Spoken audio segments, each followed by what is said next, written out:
বর্তমানে বাংলাদেশে এটা কী শুরু হয়ে গেল? এনসিপি নেতারাও শেখ হাসিনার জন্য দাবি করতেছে, তারা নির্বাচনের দাবি করতেছে নির্বাচন ভবনের সামনে। তারা কি এখন আবার আওয়ামী লীগকে চায়?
মুক্ত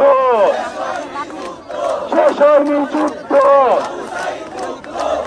তুই দল কানা এই মুহূর্তে চলে যা, তুই দল কানা এই মুহূর্তে চলে যা। দরকার এই মুহূর্তে দরকার, এই মুহূর্তে দরকার, এই মুহূর্তে দরকার। দালালি কমিশন মানি না, মানব না। জলকানা কমিশন, প্রহসনের কমিশন, জলকানা কমিশন, প্রহসনের কমিশন, জলকানা প্রশাসন, জলকানা কমিশন। স্থানীয় সরকার নির্বাচন, স্থানীয় সরকার নির্বাচন, স্থানীয় সরকার নির্বাচন, স্থানীয় সরকার নির্বাচন। আবার এদিকে আওয়ামী লীগকে নিষিদ্ধ করায় অনেকেই বা খুশি হয়েছে, অনেকেই কষ্ট পেয়েছে, অনেকে অনেক রকম মতামত জানাইতেছে। আওয়ামী লীগ নিষিদ্ধের আমি পক্ষে না, আমি পক্ষে জন্য শেখ হাসিনা যদি অপরাধ করি থাকে আর ফাঁসি হবে, কিন্তু দল তো নিষিদ্ধ হতে পারে না মামা। আমরা নৌকা মার্কায় ভোট দিই, আমরা কোনো শেখ হাসিনাকে ভোট দিইনি। শেখ মুজিবের আদর্শকে ভালোবাসি, নৌকা মার্কায় ভোট দিই।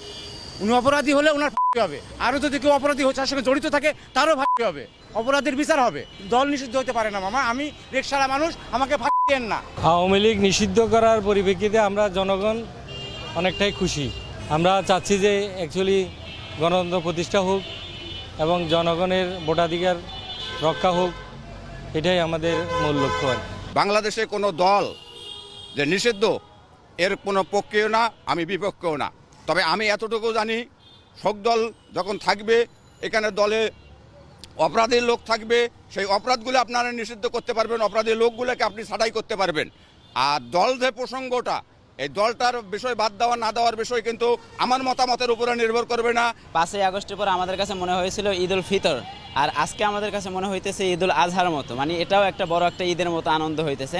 আমরা গতকালকে রাত্রে বিভিন্ন মানুষের কাছে আমরা মিষ্টি বিতরণ করেছি, আপনারা অনেকে দেখেছেন, অনেকে আবার দেখেন নাই। অনেক আওয়ামী লীগের ভিতরে অনেক ভালো লোক আছে, পুরো দল কেন নিষিদ্ধ করলো?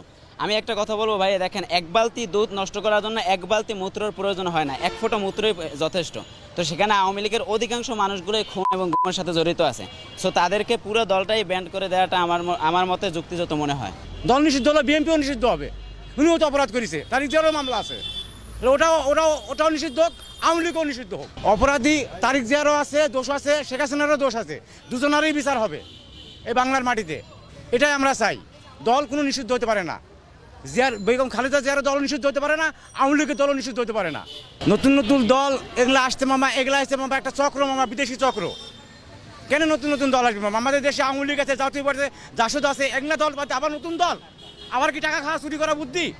না, এটা হইতে পারে না মামা। আওয়ামী লীগ থাকবে, বিএনপিও থাকবে, জনগণ যাকে ভোট দিবে সেই রাজা হবে। শেখ হাসিনার বিরুদ্ধে প্রয়োজনীয় যে আইন আছে সরকারের, এই আইনগত ব্যবস্থা নেওয়া উচিত এবং যারা ক্ষতিগ্রস্ত হয়েছে এবং যারা আহত হয়েছে, নিহত হয়েছে, এদের সুচিকিৎসা এবং তারা যে এই আত্মত্যাগ করলো, তাদের যে কন্ট্রিবিউশন, এটার জন্য যেটা পাওয়া দরকার সরকারি দেওয়া উচিত আর কি মনে করি। দিনের পর দিন কিন্তু জামাত ইসলাম তাদের শীর্ষ স্থানের 11 জন নেতাকর্মীকে তারা হত্যা করেছে, ফাঁসির কাস্টে ঝুলিয়েছে, তারপর কিন্তু তারা দমে যাননি, তারা কিন্তু পালাননি দেশ ছেড়ে। অন্ততপক্ষে তারা যদি দেশপ্রেমিক একটি দল না হয়তো তারা কিন্তু দেশ ছেড়ে কিন্তু তারা পালিয়ে যেত, পাকিস্তানে হোক, বিভিন্ন রাষ্ট্রে। তারা কিন্তু দেশের ভিতরে থেকে তাদের জীবনকে আত্মত্যাগ করেছে। তো সেই দলগুলো কেন থাকবে না আপনি মনে করেন? আমার মনে হয় বিএনপি এবং জামাত তারা বাংলাদেশের রাজনীতি করার দাবিদার। আওয়ামী লীগ যেহেতু তারা পালিয়ে গিয়েছে, যারা পালিয়ে গিয়েছে তারা তো কখনোই একটা দেশের জন্য মঙ্গল হতে পারে না, এবং তাদের নিজেদের ভিতরেই তো মানে আত্মার উপরে কোনো তাদের কোনো শক্তি নাই এবং তাদের ভিতরে কোনো সাহস নাই, যার কারণে তারা পালিয়ে গিয়েছে। এবং তাদেরকে এখন আমার দৃষ্টিকোণ থেকে তাদেরকে ধরে এনে বাংলাদেশে তাদেরকে বিচার করে মানুষের সামনে এগুলো উপস্থাপন করা উচিত, যে একটা স্বৈরাচারীর কী পদক্ষেপ হয় এবং একটা স্বৈরাচার মানুষদেরকে এরকম খুনগুম করার পর তার মানে তার ভবিষ্যৎ কি হয়, এটা দেখার পরে আগামী প্রজন্ম তারা শিখতে পারবে যে দেশের ভিতরে আমরা যদি স্বৈরাচারী আচরণ করি আমাদেরও ভবিষ্যৎ কেমন হবে। জাতীয় পার্টি ভাইয়া হলো কি, চুরি যে করে এবং তাকে যে পথ দেখায়, দুজন সমান অপরাধী আমাদের মতে। সো জাতীয় পার্টি হলো এই যে আওয়ামী লীগ, ওনারা শুধু নিজেদের বলে দেশে এত বড় একটা অরাজকতা তৈরি করতে পারতো না যদি না তাদেরকে বিভিন্ন সময় অন্য রাজনৈতিক দল লজিস্টিক সাপোর্ট না দিত। তো সেইখানে লজিস্টিক সাপোর্ট হিসেবে যত প্রকার সাপোর্ট ছিল তারা সব সময় জাতীয় পার্টি থেকে এগুলো গ্রহণ করেছে, জাতীয় পার্টিও তাদেরকে সেই সাপোর্টগুলো দিয়ে আসছে, যার কারণে তাদের সহকর্মী যে দলগুলো আছে, সমমনা যে দলগুলো আছে, এই সকল দলগুলোকেই আমরা চাইতেছি তাদেরকে বাংলাদেশ থেকে ব্যান্ড করা হোক এবং জনগণের জন্য তাদেরকে আর কি বাংলাদেশ থেকে বিতাড়িত।